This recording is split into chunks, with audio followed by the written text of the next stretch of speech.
Amém. Queria começar parabenizando vocês aí pela iniciativa, né, de gastar um tempo toda semana para estudar, para relembrar profecias, né, principalmente as profecias escatológicas que são pertinentes a esse tempo em que nós estamos vivendo. Deveria ser um desejo, deveria ser algo pertinente a todos os adventistas. E eu tenho percebido como pastor nos últimos tempos que é uma prática, que é um valor, que é um símbolo da nossa identidade que está se perdendo com o tempo, né?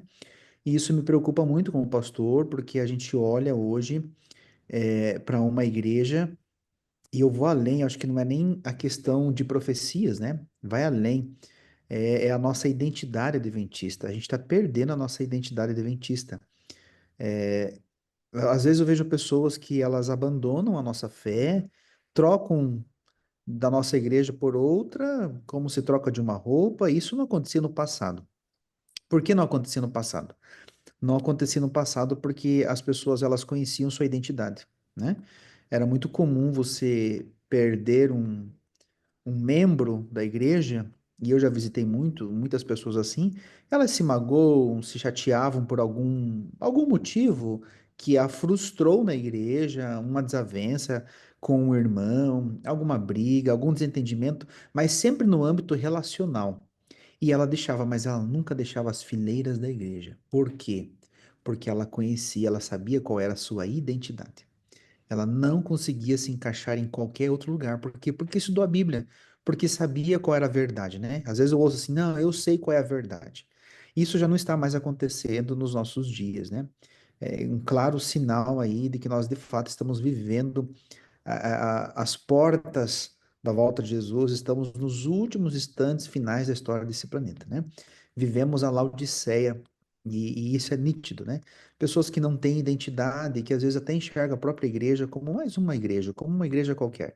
Elas não entendem que nós nascemos de uma profecia, que nós temos uma data de nascimento, uma certidão, nós somos profetizados, nós somos um movimento profético. Nós não somos apenas uma igreja, né? E isso tudo é fruto dessa liquidez, dessa. Tem uma outra palavra que a gente usa, a gente vive uma religião líquida hoje, né? O que que é uma religião líquida? Você pega um líquido hoje, você vai colocar ele em qualquer recipiente e ele vai tomar a forma do recipiente. Ele vai preencher todos os espaços, né? E a religião hoje ela é líquida, ela se molda ao mundo que nós estamos, é muito rasa. Nós não podemos ter uma fé rasa, né? Aquilo que a gente acredita, ela tem base bíblica. O que eu vou conversar com vocês hoje, eu estava olhando aqui, eu tenho vários assuntos. Quem sabe a gente volta numa próxima para a gente conversar outros temas relacionados à escatologia, ao tempo que a gente vive. Mas eu queria tratar com você. Eu não sabia que era o meu público que eu estaria estudando, né? Mas eu imaginava que era gente que gostava de estudo, porque não é todo mundo que é atraído pela escatologia, né? E aí, sabe, eu tomei a liberdade, orando, conversando com Deus, falei, eu vou trazer algo que não é assim de grande profundidade, mas é algo que ele é a base da nossa fé, é algo simples. Eu tenho dois pequenos grupos aqui na minha casa, nesse mesmo ambiente que eu estou aqui no escritório, eu tenho um grupo de estudos para jovens, onde eles vêm a cada 15 dias, e a gente estuda assuntos parecidos com esse, e tem um outro que é um grupo de estudo bíblico mesmo. E sabe, eu percebo quanto nós somos rasos e entendemos pouco de coisas simples, simples mesmo, que são assim a base da nossa doutrina. Não estou nem falando de coisas profundas. E hoje eu queria tratar com vocês algo que pode ser que para alguns seja simples. Se para você já conhece, é uma oportunidade de você relembrar, né? E aí, quem sabe numa próxima, se eu voltar aqui, vocês me convidarem, a gente estuda outros assuntos mais profundos aí relacionados à escatologia. Quando eu digo simples, eu fui pastor em algum lugar daí, que eu não posso falar onde, por questão de ética, e eu percebi algo muito interessante. A gente tinha um grupo da igreja, e eu tinha alguns membros que todos os dias, 3 a 4 vezes por dia, eles bombardeavam aquele grupo da igreja com assuntos, qual que é a palavra que eu usaria, assim, midiáticos, alarmistas, acho que essa é a palavra, publicações alarmistas, né? É agora! vai sair o decreto dominical, começou a perseguição, coisas assim, sabe? Você já deve ter visto. Existe muito isso no nosso meio, né? Pastor tal disse, afirmou tal coisa, né? E é isso aí o tempo todo, né? Cada notícia que sai é uma forma alarmista. E sabe, queridos, eu percebia nesse grupo de irmãos que eu tinha essa ânsia de entender, é agora, de tentar levantar o momento exato aonde a porta da graça se fecha, o momento em que sai o decreto dominical. E sabe, quando a gente vai para a palavra do Senhor, a gente entende que o que Deus nos pede não é para entendermos ou para a gente tentar descobrir o ponto exato desses acontecimentos. Porque o fator principal é estar preparado, é você entender, Deus nos deu luz para a gente entender esse momento que a gente vive, e a gente não precisa de alarmismo para entender que nós estamos no tempo do fim. Nós estamos assim, ó, às vésperas do fechamento da porta da graça. Nós estamos às vésperas da volta de Jesus. Nós não precisamos de nenhuma confirmação a mais, queridos. As coisas elas serão muito claras para aqueles que estudam a palavra. E aí, sabe, as pessoas elas focam no acontecimento, mas não focam no preparo. Tem uma parábola das 10 virgens, e eu gosto muito dessa parábola. Ela inclusive, está logo na sequência de Mateus 24. Logo que Deus dá todos os sinais da sua volta, em Mateus capítulo 24, logo no capítulo 25, ele vem com a parábola das 10 virgens. E o foco da parábola das 10 virgens é estar preparado, é você estar em paz com Deus, né? Porque quando o noivo vem, e ali o noivo é Cristo, e as virgens, elas não são a noiva, né? Elas são como uma espécie de daminhas no contexto da cultura da época, né? Elas são pegas dormindo, despreparadas. E esse despreparo, o próprio Jesus explica o que que é o despreparo. Porque depois que elas vão, encontram o azeite, elas voltam e elas batem na porta para entrar na festa, lá fechando o último versículo do capítulo 25, o noivo olha para ela e diz assim: Eu não vos conheço, apartai-vos de mim. Em outras palavras, eu não tô lembrado de você, não consigo, a gente não conviveu junto. Eu não tô lembrado de a gente passar momentos espirituais juntos. Não tô lembrado de você estudando a Bíblia. Não tô lembrado de você de gastarmos tempo em oração. Eu não lembro de ter conversado com você. E às vezes a gente está focando tanto nesses acontecimentos e estamos esquecendo o principal, que é o nosso preparo espiritual para isso. E isso traz até paz para nós, né? Então eu queria compartilhar um pouquinho com vocês hoje esse assunto. Eu vou ver se eu consigo compartilhar aqui minha tela. Vocês conseguem ver minha tela aí? Está visível para vocês? Ok, né? Então, o milênio e o tempo do fim. Então, o milênio e o tempo do fim, ele é algo que está nas nossas crenças, né? Então, o milênio, inclusive, ele é uma das nossas doutrinas hoje bíblicas, né? Inclusive, ela está relatada no Nisto Cremos, e eu gosto dessa frase que resume essa doutrina e essa crença nossa, né? O milênio é o reinado de 1000 anos de Cristo com os seus santos no céu, entre a primeira e a segunda ressurreição. Isso aqui hoje a gente lê que parece tão simples, né? Ah, mas eu sei, pastor, que é entre a primeira e a segunda ressurreição. Mas a gente não sabe que os nossos pioneiros levaram anos estudando esse assunto para chegar a essa compreensão. Lá no início da Igreja Adventista, havia uma grande divergência entre o que era o milênio. E hoje, inclusive, muitas religiões elas acreditam que o milênio acontece antes da vinda de Cristo, né? Então existe o milênio é antes. Outros acreditam que o milênio ele é posterior. Então existem muitas dúvidas e Deus foi guiando os nossos pioneiros a esse estudo e até que nós chegamos a essa compreensão. Não se engane, fora do nosso meio há muita dúvida sobre o momento em que de fato acontece, né? Então aqui o Nisto Cremos, ele deixa bem claro, é entre a primeira e a segunda ressurreição. E a Bíblia é clara e ela aponta duas ressurreições e logo mais a gente vai ver um pouquinho sobre isso, né? Então durante esse tempo serão julgados os ímpios, deixa eu só minimizar um negócio aqui. Serão julgados os ímpios mortos, né? Todos os ímpios mortos, eles serão julgados. Eu vou fazer mais uma pausa aqui para a gente entender um pouquinho. Imagine o seguinte, eu não tenho nada aqui em mãos para exemplificar. Deixa eu pegar aqui, ó, dois lápis aqui, ó. Vou pegar um lápis com borracha e um lápis sem borracha. Na volta de Cristo, nós teremos quatro grupos, tá? Dois grupos eu não vou tratar deles aqui, mas dois grupos são os grupos de salvos. Os salvos que estarão mortos quando Cristo regressar a essa terra e os salvos que estarão vivos. Todos eles vão para o reino dos céus. Mas existem dois grupos de ímpios que permanecem.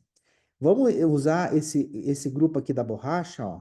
Esse grupo aqui da borracha é o grupo que já vai estar morto quando Cristo descer essa terra. E a Bíblia é clara em dizer que esse grupo de ímpios mortos, eles permanecem mortos. Então, eles continuam na sepultura. Esse grupo aqui de ímpios, esse outro grupo aqui, ó, é o grupo que estará vivo na volta de Jesus. E aí o livro de 2 Tessalonicenses, capítulo 2, versículo 8 e 9, eu não lembro agora se é primeiro ou segundo, ele vai relatar que eles morrerão ao contemplar a Cristo. Quando eles contemplarem a Cristo, eu vou até interromper aqui para mim ver todos vocês. É, quando Cristo voltar, lá, 1 Coríntios capítulo 15 diz que nós seremos transformados num piscar de olhos. E aqui tem um negócio muito interessante que a gente precisa entender isso. O principal motivo que nós precisamos ser transformados assim, ó, instantaneamente, é porque nós veremos o Senhor nos céus. E queridos, nós não resistimos à presença de Deus, porque nós somos pecadores, entende? Nós não conseguimos, não é possível resistir à glória, não é possível coexistir ao mesmo tempo a glória de Deus e o pecado. Por isso que Isaías fala que o pecado causou separação entre Deus e o homem. Deus não consegue mais conviver com os seres pecadores. Nós não resistiríamos. Então, quando Moisés ele chegou para o Senhor no Monte Sinai e falou assim: Senhor, deixa eu ver sua glória, deixa eu ver sua glória.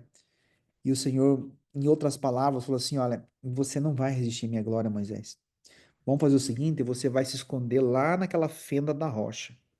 E eu vou passar de costas para você. E você vai ver assim, ó, uma parte minha.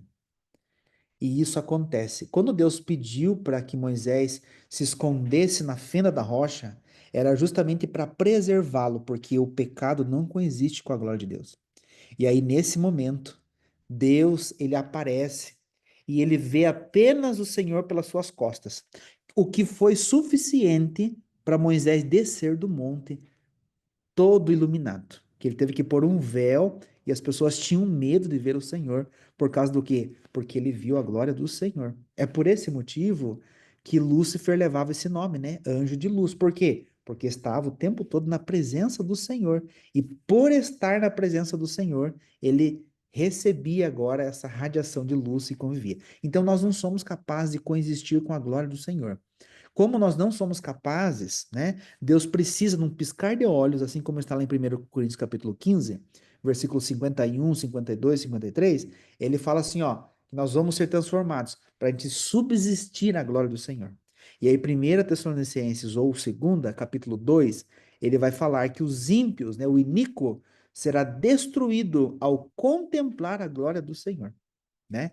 Então, eles serão destruídos. Deixa eu voltar aqui para o nosso slide. Se alguém quiser fazer alguma pergunta e tal, é só você abrir o microfone aí e me interromper, tá? Voltando aqui então à nossa leitura, deixa eu só mudar aqui um pouquinho minha tela, ok, né? Então, voltando aqui, né? Durante esse tempo serão julgados os ímpios mortos, porque todos estarão mortos, tanto os que estavam vivos quanto os que já estavam mortos, né? A terra estará completamente desolada, sem habitantes humanos com vida, mas ocupada por Satanás e seus anjos. No fim desse período, Cristo, com seus santos e a cidade santa descerão dos céus à terra. Os ímpios mortos então, ressuscitados e com Satanás e seus anjos cercarão a cidade, mas fogo de Deus os consumirá e purificará a terra. O universo ficará assim eternamente livre do pecado e dos pecadores. Então, esse é um resumo de toda a doutrina do milênio, né? É um breve resumo. Eu posso deixar depois à disposição de vocês também essa tela, caso alguém queira aí, né, como complemento. Eu queria apresentar para vocês aqui um pequeno quadro. Esse pequeno quadro aqui, ele é como se fosse um diagrama dos nossos acontecimentos ali que antecedem a volta de Cristo, né? Então, um pouquinho antes do milênio, e eu diria até que daqui para frente, né? Não dá para a gente dizer o tempo exato, mas daqui para frente, de onde nós estamos para frente, nós temos alguns acontecimentos que eles são antes do início do milênio, antes da volta de Cristo, né? Primeiro, o segundo advento, ele acontece antes do milênio. A primeira ressurreição, que é a ressurreição dos justos, também acontece antes do início do milênio, né? Os justos, eles vão para o céu antes do milênio. Os inimigos de Cristo são mortos antes do milênio. A terra torna-se desolada antes do milênio e Satanás é preso. Uma pequena observação aqui, né? Os inimigos de Cristo são mortos, mas essa não é a morte definitiva, tá? É aquela morte onde eles permanecem por 1000 anos, enfim, sem vida, né? Enquanto está acontecendo o milênio. Tudo isso aqui são os acontecimentos, os últimos acontecimentos antes da história dessa terra, né? Os últimos antes de iniciarmos o milênio, assim, ó. Minutos, horas, dias antes do milênio, esses são os acontecimentos, né? Já durante o milênio, eu queria pontuar quatro coisas aqui que elas acontecem, e depois nós vamos dar uma olhadinha nesses textos, eles estão lá em Apocalipse capítulo 20, né? Então, durante o milênio, Cristo no céu com os remidos, ou seja, com aqueles que estão salvos. Os santos, eles reinam com Cristo. O termo reinar aqui, a gente precisa entender, a gente precisa ir para a Bíblia e entender o conceito de reinar. Vou fechar de novo aqui minha tela. Quando a gente fala em reinar, eu não sei o que que você entende, mas no contexto bíblico, reinar sempre está atribuído a julgar, a deliberar. Você tem, por exemplo, vários assuntos. Eu vou tomar um exemplo aqui, ó. Todo o livro de Apocalipse, ele já é baseado em fatos bíblicos. Então, João, ele toma emprestado o tempo todo referências, símbolos, analogias de coisas que já existem na Bíblia, tá? Ele toma emprestado de outros profetas, de outros acontecimentos. E esse termo reinar, ele também é um termo muito conhecido biblicamente, né? Então, por exemplo, lá no livro de Crônicas e de Reis, vai ter o tempo todo, né? E reinou tantos anos, e reinou por tal período. Esse reinar sempre está atribuído ao conceito que já vinha desde o tempo de juízes, de julgar. Reinou, julgou, deliberou. Um exemplo aqui, Salomão, né? Salomão, você vai ver nitidamente que quando ele reinava, o que que as pessoas faziam?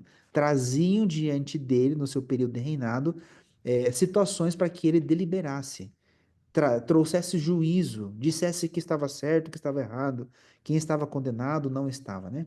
O mesmo aconteceu com Moisés enquanto ele reinou como líder, né? As pessoas traziam e ele passava ali horas deliberando sobre aquele assunto como líder, como juiz, quase como um rei, né?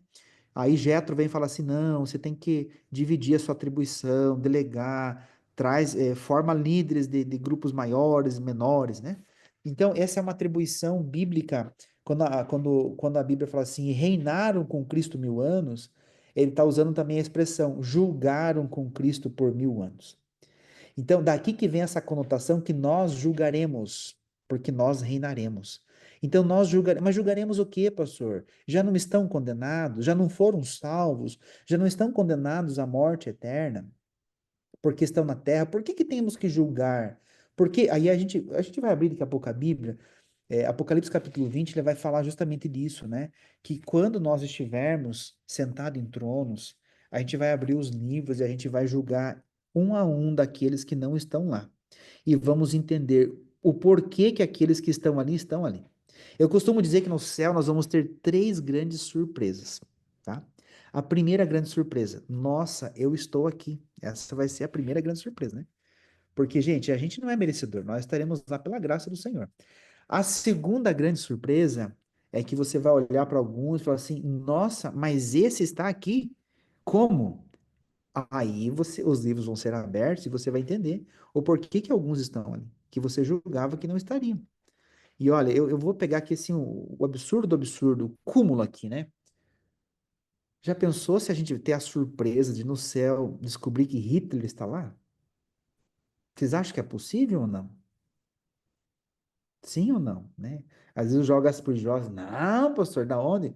Mas, gente, e você já para pra pensar, a gente não sabe como foi o desfecho final da história desse camarada. E se num último instante ele reconheceu tudo que ele fez, se ele, de forma sincera, falou, Senhor, olha o que eu fiz, Senhor, perdão pelo que eu cometi, olha o tamanho do estrago que eu causei. Vocês acham que não haveria perdão para esse camarada?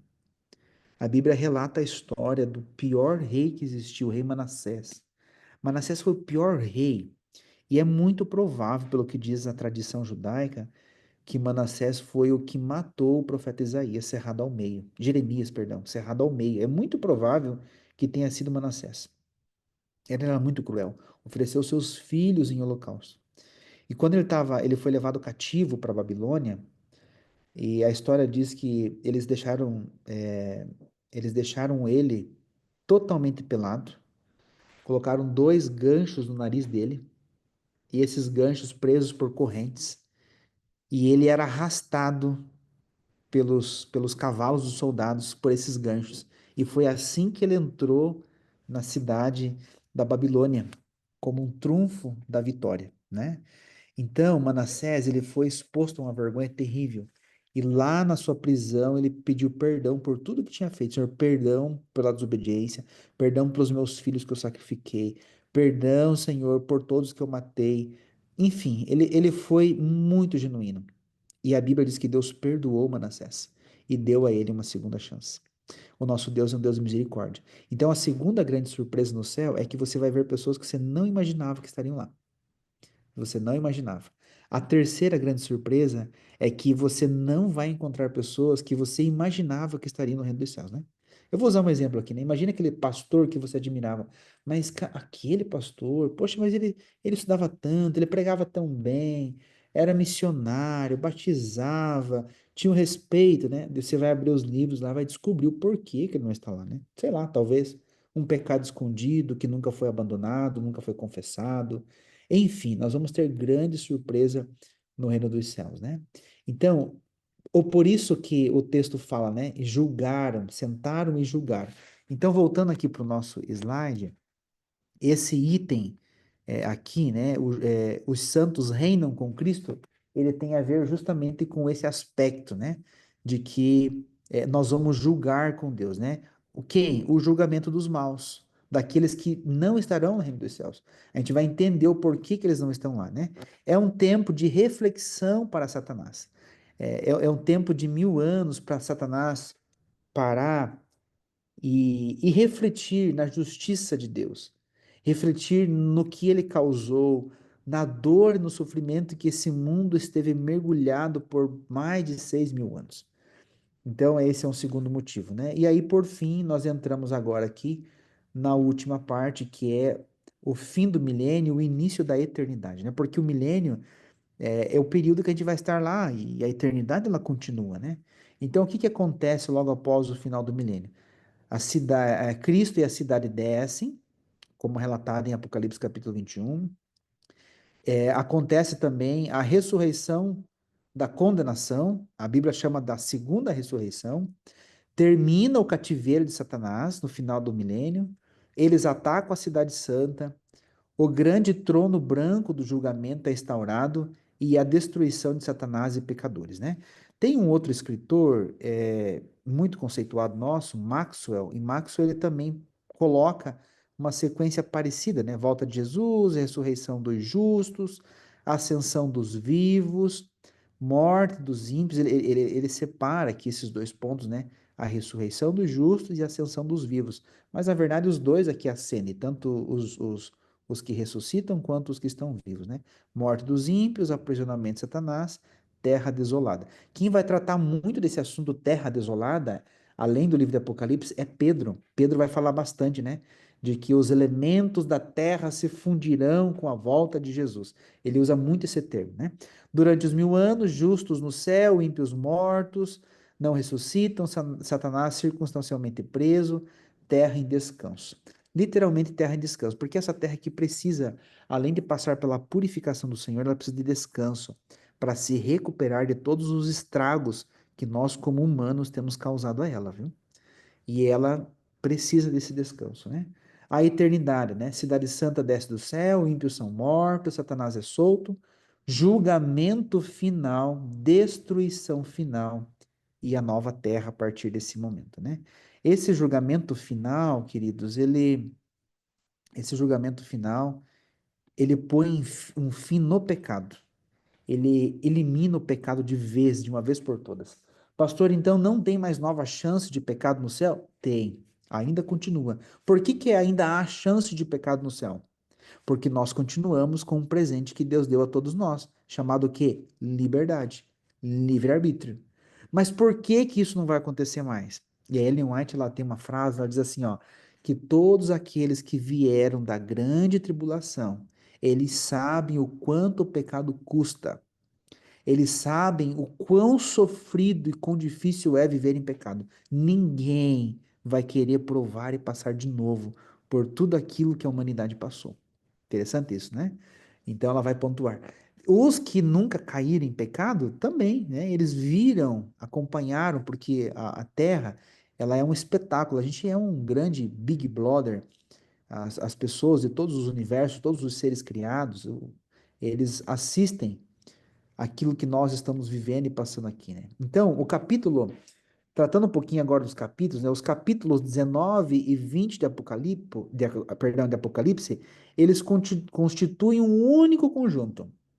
A gente precisa entender que a Bíblia, ela não foi escrita em capítulos. Esse trabalho foi feito muito tempo depois, ali por volta do ano 1100, entre 1100 e 1200. Existiu eu não lembro agora se é um monge, mas ele fez esse trabalho minucioso de dividir a Bíblia em capítulos. E ele usou o que a gente chama de perícopes, né? Ele pegou um assunto completo, e aí ele pegou assim, esse assunto completo ele isolou e foi fatiando ela em capítulos e versículos, né? Não separando. Porém, a gente precisa entender que o contexto do capítulo 19 e do capítulo 20, eles são o mesmo. Apesar de que no capítulo 19, se você pegar a sua Bíblia, eu estou com a minha aberta aqui, não sei qual é o título que você encontra, mas eu tenho algumas Bíblias que falam sobre o jubileu no céu, é, é apresentado Cristo, né, o cavaleiro. Então, o cavaleiro branco, ele, apesar de ter esse título, parece que está tão distante, mas os dois capítulos tratam do mesmo assunto, tá? Ambos estão falando da volta de Jesus e do início do milênio, tá? Então, só para a gente entender um pouquinho melhor, eu criei aqui um slide só para vocês darem uma olhada, ó. A partir do versículo 11 até o 21, a gente não vai ler por conta aqui do tempo, né?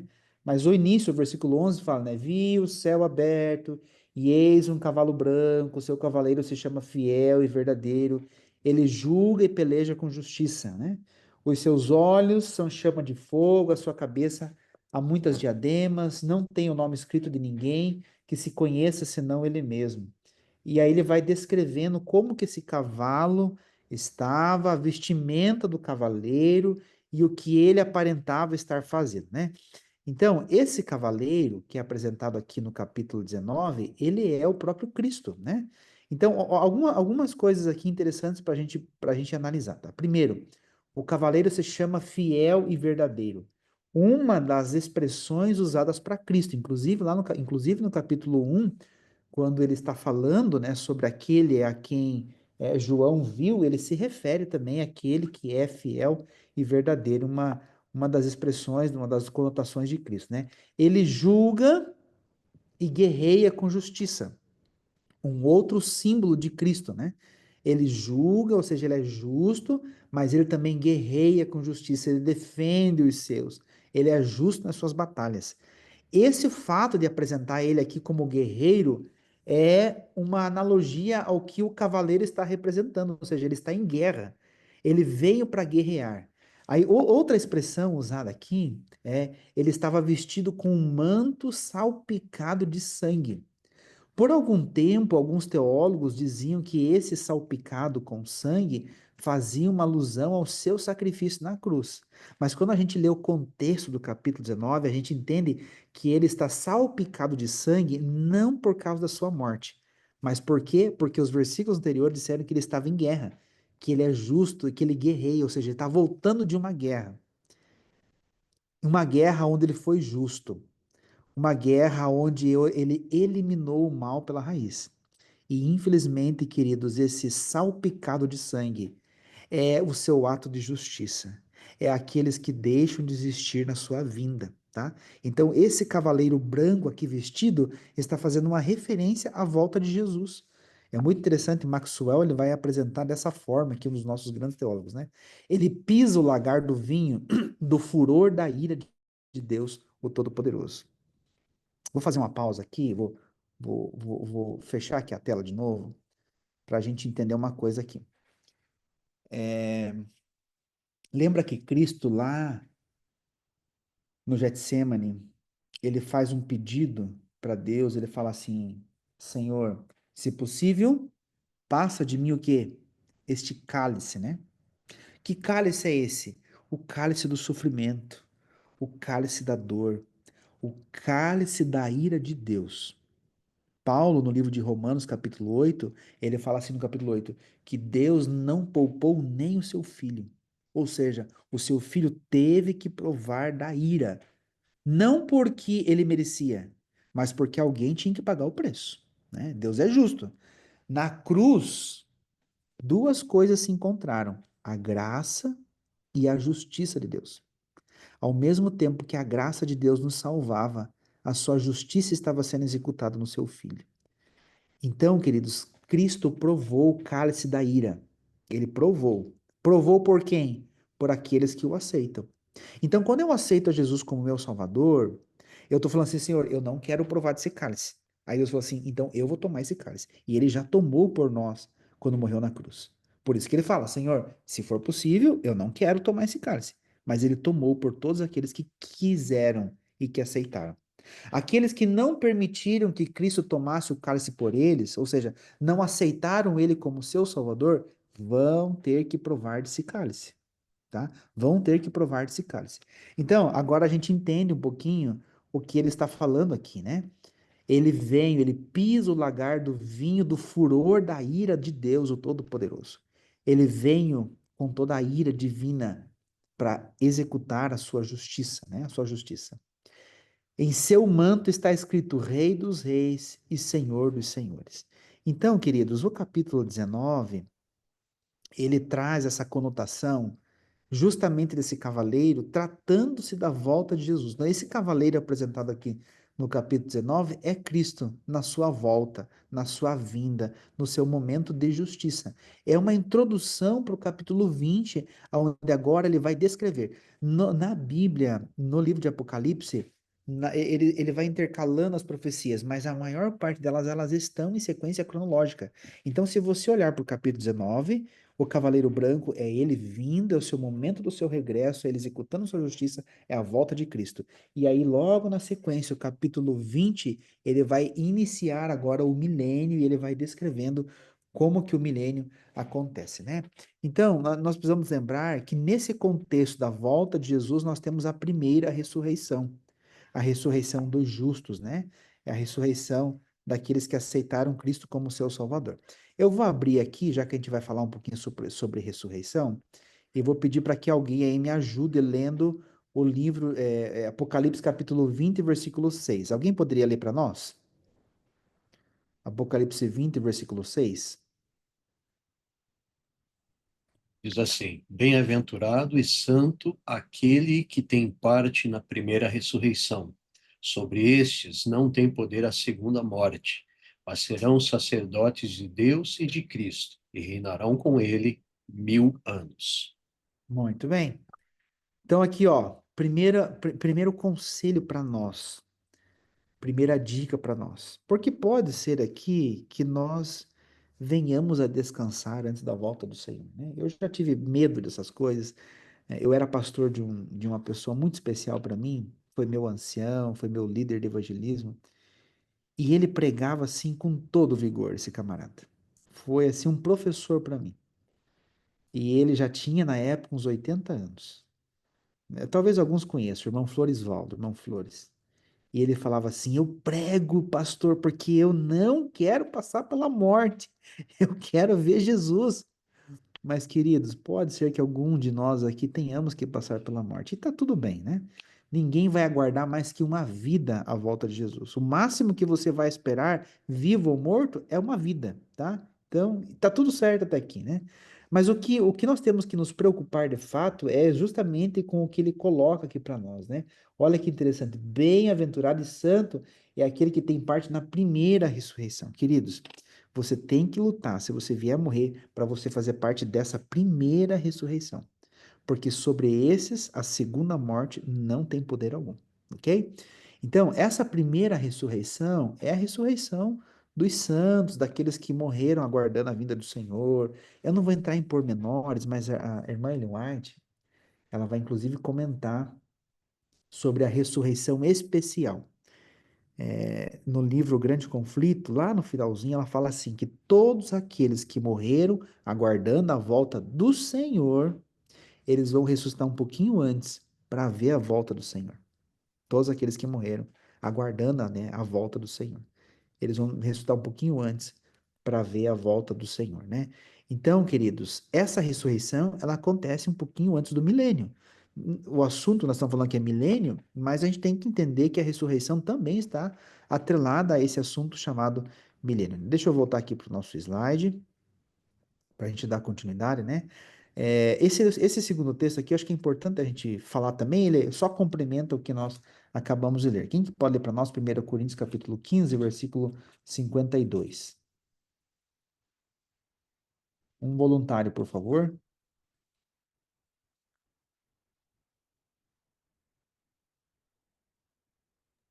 Ah, eu posso ler. Diz assim: no momento, num abrir e fechar de olhos, ante a última trombeta, porque a trombeta soará, e os mortos ressuscitarão incorruptíveis, e nós seremos transformados. Muito obrigado, né? Então aqui é só para a gente posicionar, para a gente entender em que momento do milênio acontece a nossa primeira ressurreição. João capítulo 5 vai frisar a mesma coisa. Nós temos muitos textos bíblicos que afirmam isso, tá? Para que não haja, assim, sombras de dúvidas, né? João capítulo 10 a gente tem isso, por exemplo, quando Jesus vai ressuscitar Lázaro, não sei se é capítulo 10 ou 11. E Jesus fala assim, né? Aquele que crê, ainda que morra, viverá. Ela fala: eu sei, Senhor, eu entendo. Eu sei que o meu irmão vai ressurgir no último dia, né? Então é uma crença comum aos cristãos da época, antes. Eles tinham plena certeza quanto a isso, né? A Bíblia está repleta de textos que falam sobre isso. Abrindo uma janelinha aqui, ó. Eu não consigo entender, queridos, como nos dias de hoje, com tanto recurso, com o estudo bíblico tão avançado, a gente ainda vê religiões que trabalham a questão da imortalidade, que você morre e vai direto para o céu, sendo que nós temos uma infinidade de textos bíblicos na Bíblia afirmando sobre essa ressurreição. Qual que é a lógica de alguém estar no céu e ter que voltar para a ressurreição? Não tem lógica nenhuma, né? Muito bem, continuando aqui então, logo na sequência, né? Os justos vão para o céu. Isso aqui mais um acontecimento que antecede ali o início do milênio, né? 1 Tessalonicenses capítulo 4, 17. Alguém poderia ler para nós? Esse de João 14 é muito conhecido, mas o de 1 Tessalonicenses 4, 17 a gente quase não lê. Então, se alguém puder ler para mim, eu ficaria agradecido, tá? 1 Tessalonicenses capítulo 4, versículo 17. Por gentileza. Eu leio. Ai, Obrigado. depois, nós, os vivos, os que ficamos, seremos arrebatados justamente com eles entre nuvens, para o reencontro do Senhor nos ares. E assim estaremos para sempre com o Senhor. Eu gosto muito disso, né? Eu tô com uma Bíblia aqui que é a NVT, e a NVT diz assim, ó, depois nós os vivos que ficarmos seremos levados juntamente, né? Então todos os justos, assim como os que ressuscitaram, são levados para o encontro dos senhores nos ares em direção à nova terra. Então é mais um acontecimento que antecede o início do milênio, né? Já dentro aqui do milênio, a gente percebe os inimigos de Cristo, eles são mortos, né? A gente tem esse relato desse acontecimento, Apocalipse 19, versículo 15 e 21. Já que a gente está em 1 Tessalonicenses, eu vou ler o de segunda, que está logo na sequência. Eu acabei de falar desse texto aqui, tá? 2 Tessalonicenses, capítulo 2, o versículo 8, ele fala assim, ó. Então será de fato revelado o iníquo, a quem o Senhor Jesus matará com o sopro da sua boca e o destruirá pela manifestação da sua vinda. Então todos os mortos, todos os inimigos de Cristo, eles são mortos nesse instante. No instante da volta de Jesus, eles deixam de existir. E a Bíblia usa duas expressões, pelo sopro da sua boca, e aí ele fecha no finalzinho do versículo, né? O destruirá pela manifestação da sua vinda. Ou seja, o manifestar de Deus, eles não resistem à presença. Aí Apocalipse 19, ele vai falar assim, né? Que eles clamam que os rochedos caiam sobre eles. Por quê? Porque não conseguem estar na presença da glória do Senhor, né? Apocalipse 19, versículo 15, eu até vou ler esse texto aqui, ele é interessante, eu acho que é válido, versículo 15, 19, 15 diz assim, ó, na minha versão aqui. Sai da sua boca uma espada afiada para com ela ferir as nações, e ele mesmo as regerá com cetro de ferro, e pessoalmente pisa o lagar do vinho do furor da sua ira de Deus o Todo-Poderoso, né? Ele mesmo. E aí o versículo 21 conclui, né? Os restantes foram mortos com a espada que saía da sua boca, daquele que estava montado no cavalo, e todas as aves se fartaram das suas carnes. Ou seja, eles deixam de existir por 1000 anos. Os ímpios são destruídos por ocasião da volta de Cristo, né? A terra, no decorrer desses 1000 anos, ela está desolada, nós acabamos de ver, para que ela possa se regenerar, para que ela possa se recuperar dos malefícios causados por nós. Esse conceito, ele é muito comum no Antigo Testamento. Não sei se vocês vão lembrar, mas a cada 7 anos a terra tinha que descansar. Lembram disso? O Senhor falava assim: você vai deixar a terra descansar, para que ela volte os nutrientes, para que ela se recomponha, porque toda vez que a terra era arada, ela perdia sua cobertura, ela dava os seus nutrientes, tudo aquilo que ela tinha para oferecer. Existem estudos hoje que os alimentos que nós consumimos, desde um tomate ali, ele não tem mais a mesma quantidade de licopeno que tinha no passado. Mas por quê? Porque a gente só produz, a gente extrai, a natureza a gente degrada, ela está poluindo os nossos rios. Então, esses 1000 anos é para restauração da terra, para ela se recuperar. Ó, eu não posso afirmar o que eu vou falar agora, tá? Apenas um comentário. Existe um movimento no meio daqueles que nós chamamos de judeus messiânicos, um movimento muito forte, né? O ano que vem, 2027, no meio cristão se comemoram os 2000 anos da morte de Cristo, que ele morreu justamente no ano 27 da nossa era. Já no meio dos judeus cristãos existe um grande movimento, né? Judeus messiânicos, que a gente diz. Eles são muito cautelosos, eles estudam muito profundamente a questão de genealogia e de datas. E segundo eles, em base aos seus cálculos, no ano de 27, daqui a um ano, né, um ano e pouquinho, a Terra entra no seu 7º milênio. Como eles entendem, assim como nós, que para cada, para cada dia, né, para cada ano, 1000 anos, essa analogia, eles, segundo eles, as crenças judaicas, é muito provavelmente a vinda do Messias, porque a Terra está entrando no seu ano de descanso. Estou fazendo uma analogia aqui porque esse milênio vai ser um milênio de descanso, né? E aí, muitas pessoas assim que gostam de estudar profecias, escatologia, às vezes me perguntam, mas e aí, pastor, faz sentido, não faz? A Terra está entrando no 7º milênio. E Ellen White fala, né, que essa Terra não vai passar de 7.000 anos, que nós não estaremos aqui. Ellen White tem alguns textos que ela comenta sobre esse assunto. A gente não pode afirmar, porque mesmo dentro do milênio, pode ser o primeiro ano do milênio, como pode ser o último ano do milênio. Então, a Bíblia já deixou claro, a gente não tem como estabelecer datas. Mas que faz sentido, faz. Vocês não concordam? Faz total sentido, né? Então, é esse ano sabático para que a Terra descanse e se recupere de tudo aquilo que nós causamos a ela de desgaste, né? Então, continuando aqui, Jeremias capítulo 4, eu não vou abrir o texto, depois vocês podem ler. ele vai complementar essa ideia da necessidade, né? Gênesis capítulo 1, versículo 2, ele vai falar que a terra estava sem forma e vazia. Em outras palavras, a terra está voltando ao seu estado original, assim como Deus a deixou no início, né? Totalmente desolada, sem forma e sem vazia. Essa terminologia, inclusive, ela é usada para comparação da prisão de Lúcifer, né? Eu não lembro agora, versículo 2, Apocalipse 20, versículo. Alguém pode ler para mim o versículo 2 e 3? Apocalipse 20, versículo 2 e o versículo 3. Ele prendeu o dragão, a antiga serpente, que é o diabo e Satanás, e amarrou-o por 1000 anos, e lançou-o no abismo, e ali o encerrou, e pôs selo sobre ele, para que não mais engane as nações, até que os 1000 anos se acabem.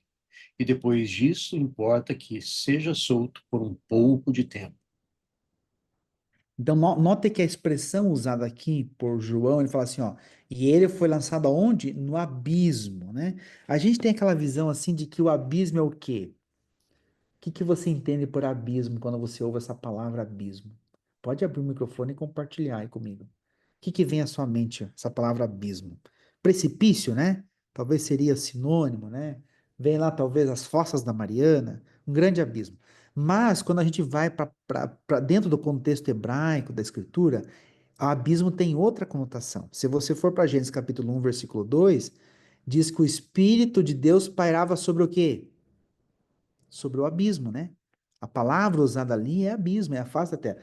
Deixa eu ver se eu estou com o texto fácil, não sei se a minha versão vai estar com essas palavras aqui.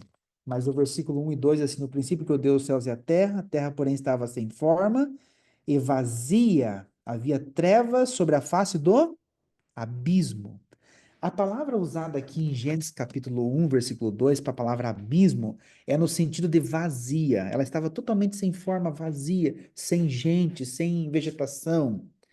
Esse abismo que Deus está lançando Lúcifer é justamente esse abismo, uma terra vazia, porque não vai ter ninguém, né? Os salvos vão estar com Cristo na Nova Jerusalém reinando por 1000 anos, e todos os ímpios estarão mortos. Sobrou só ele. É por isso que ele está no abismo do mesmo sentido que a terra no início da sua criação, vazia, totalmente desolada, né? É nesse contexto que João coloca aqui, né? Então, Satanás é preso por essas circunstâncias, né? Versículo 3, o Rodrigo acabou de ler para nós aí, né? Assim como está em Gênesis capítulo 1, versículo 2. Olha que interessante essa citação aqui, ó. Confinado à terra, Satanás estará preso por meio de uma cadeia de circunstâncias, uma vez que sobre a terra não existe qualquer vida humana. Satanás não tem a quem tentar ou perseguir. Ele está preso no sentido de não ter nada para se fazer. É exatamente nesse sentido aqui, né? Não tem quem tente, não tem o que ele fazer, né? Isso está no Nisto Cremos, página 441, né? Então, nós acabamos de dar uma passadinha aqui, né? Esse período aqui do milênio, né? Nós estaremos. E os salvos? Nós acabamos de falar sobre Satanás, sobre os ímpios, mas e os salvos? O que fazem nesse período de 1000 anos, né? Cristo está no céu com os remidos, os santos reinam com Cristo, acontece o julgamento dos maus, é tempo de reflexão para Satanás. Isso é o que acontece, então, nesse período aí dos 1000 anos, né? Eu achei interessante essa citação, é, do Nisto Cremos, na página 441, ele fala assim, ó, em sua segunda vinda, Cristo conduz seus seguidores para o céu, para os lugares de morada que eles preparou na Nova Jerusalém, tal como Moisés e os israelitas, os redimidos, possuídos de imensa gratidão, entoarão o cântico de livramento, o cântico de Moisés, servo de Deus, e o cântico do Cordeiro, dizendo: grandes e admiráveis são as tuas obras, Senhor Deus Todo-Poderoso. Justos e verdadeiros são os teus caminhos, ó Rei das Nações. Apocalipse capítulo 15, versículo 3. Por que é usado aqui o termo de Cântico de Moisés? Se você tira um tempinho depois e vai lá e leia o Cântico de Moisés, tá no livro de Êxodo, capítulo 15. Então, você tem que imaginar a seguinte cena. O povo estava em grande angústia às margens do Mar Vermelho. O mar fechado, os soldados egípcios vindo atrás, e ele em desespero, né? Alguns até perto, Moisés não tinha sepultura suficiente lá para a gente morrer lá no Egito, porque você teve que trazer a gente para morrer aqui, e aquele desespero todo, né? Resumindo a história, de forma milagrosa, Deus abre o Mar Vermelho, eles passam em terra seca, eles cruzam para o outro lado, o mar se fecha e engole todos os soldados. Na outra manhã, cedinho, as crianças na hora da praia, brincando, andando, correndo pela praia, elas olham boiando na beira da praia, na orla, o carrasco que por muitos anos eles viram chicoteando seu pai. Eles olham para o mar fechado e eles entendem que quando o mar se fecha, é uma porta que está se fechando. Nunca mais vai ter escravidão. Nunca mais vai ter sofrimento. Nunca mais haverá servidão. Nunca mais haverá horror, porque o seu algoz está ali, na orla da praia, morto, afogado. Mar fechado, exército destruído, Egito no passado, do outro lado da margem. Isso é o que nós chamamos, essa semana nós estudamos na lição, o que a gente chama de tipo e antítipo, né? Isso é tipicamente um tipo e um antítipo do que vai acontecer conosco na volta de Jesus. Cristo vem, ele nos resgata, ele nos tira do Egito, que é essa terra, ele nos leva, ele destrói o pecado para sempre. E aí a gente olha para trás e fala assim, ó, nunca mais Egito, nunca mais pecado, nunca mais dor, nunca mais sofrimento, acabou, acabou para sempre, definitivamente.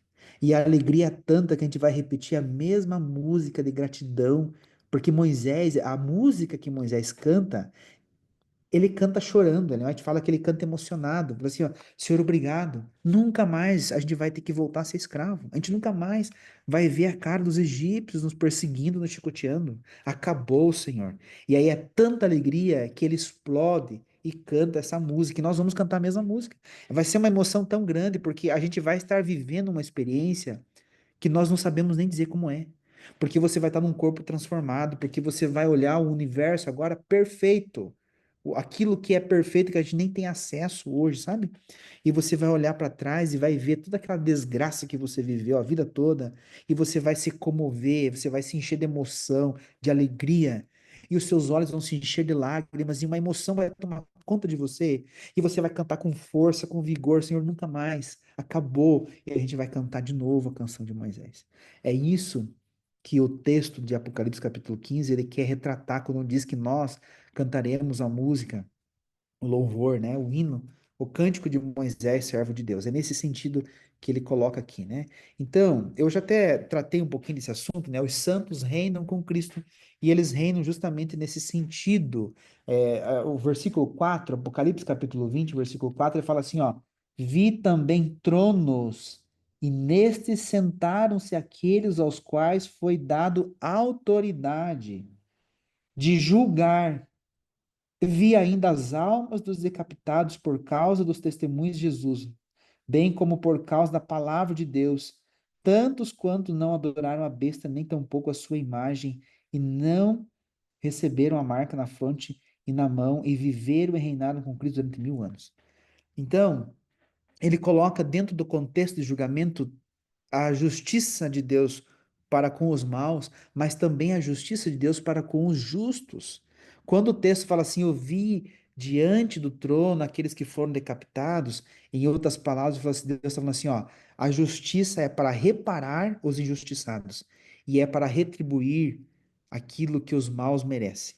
É as duas coisas ao mesmo tempo. Então, o termo justiça, ele depende de que lado você está. Se você está do lado daqueles que foram injustiçados, saiba, haverá justiça um dia para você. Você vai ser recompensado pelo seu sofrimento. Os mártires que morreram em nome de Cristo, eles são mencionados aqui. Então, assim, ó, não foi em vão a sua morte. Você vai receber a sua recompensa, porque estaremos sob os tronos para julgar. E retribuiremos também aqueles que foram maus. Então, é nesse sentido que o texto coloca aqui essa questão, né, de nós reinarmos, de nós julgarmos junto com Cristo, né?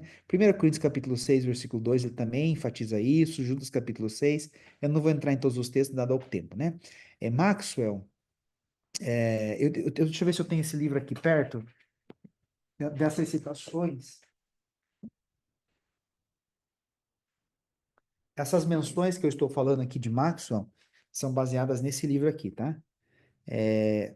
Uma Nova Era segundo as Profecias de Apocalipse, Calvin Mary Maxwell, tá? Esse camarada aqui é sensacional quando se fala sobre escatologia, né?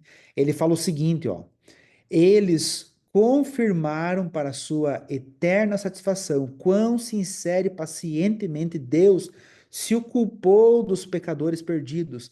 Perceberão quão negligente e obstinadamente os pecadores desprezaram e rejeitaram seu amor. Descobrirão que mesmo pecadores aparentemente contritos acariciaram secretamente o medonho egoísmo em vez de aceitar o sistema de valores do seu Senhor e Salvador.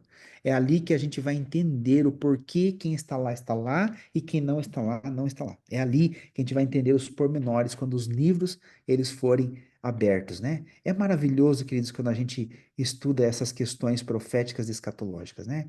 É, então, é um tempo também para a reflexão de Satanás, para que ele entenda o porquê ele está ali, né? E logo após terminado esse período, veio o período da eternidade, que é o período onde a gente está apenas começando. Eu não sei o que você entende como eternidade. Esses dias eu estava conversando com algumas pessoas e é até difícil para nós falar. Como é que a gente vai falar de eternidade? É que ninguém viveu a eternidade. Ninguém sabe, porque a gente não é eterno.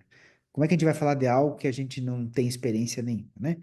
Mas para a gente meio que imaginar assim, né? Eu vi uma analogia esse dia que me chamou muita atenção, onde ele dizia o seguinte, né? Imagine uma pequena criança tirando com uma colher a água da praia e colocando num buraquinho essa água, num buraquinho de caranguejo.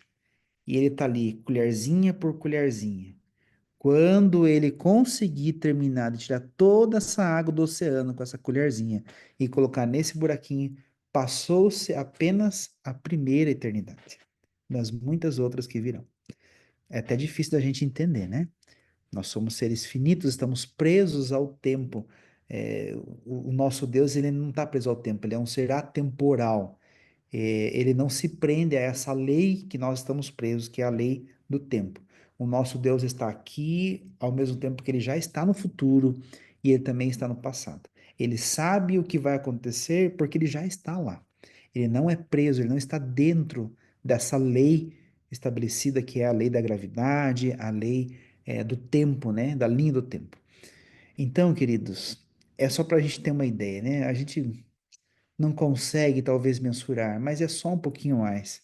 E logo, logo, independente se a gente vai descansar ou não, nós teremos o privilégio de experimentar o início dessa eternidade. Ela começa com o milênio, mas ela é apenas o início. Nós passaremos esse pequeno tempo no céu e aí viveremos para sempre, libertos de todo o sofrimento, toda a dor e toda a desgraça que esse mundo tem nos causado. Amém? Eu vou abrir, caso alguém tenha alguma pergunta, alguma dúvida, e aí depois eu passo para o Rodrigo para a gente encerrar esse momento.